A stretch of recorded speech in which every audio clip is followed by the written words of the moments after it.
Letter दे बंधा है दलाल नरेश बारिक को बांधिला भुवनेश्वर बड़गड़ थाना पुलिस ता निकटरू नाल्कोर fake joining letter gate pass एवं मेडिकल फिटनेस सर्टिफिकेट जबत करिछि पुलिस।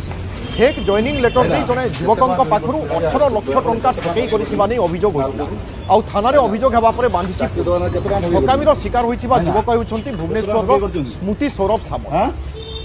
पुलिस अरेस्ट कला नाल्कोर फेक जॉइनिंग लेटर दे बंधा होइछन्ति दलाल नरेश बारिक को भुवनेश्वर बड़गड़ थाना पुलिस गिरफ करिछि एवं नरेश निकटरू नाल्कोर fake joining letter gate pass एवं मेडिकल फिटनेस सर्टिफिकेट मध्य जबत करिछि पुलिस।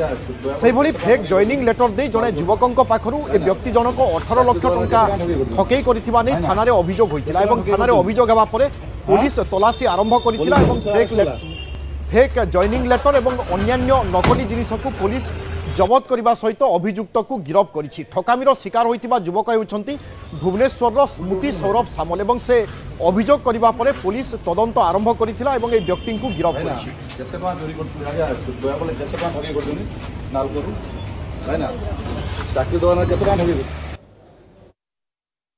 नाल्कोरे चाकरी करे देबा कथा कही ठकी नहीं गले 18 लाख टंका कागज पत्र सबू ओरिजिनल भर देखा जाउथला एवं युवा पीढ़ी को भोमरा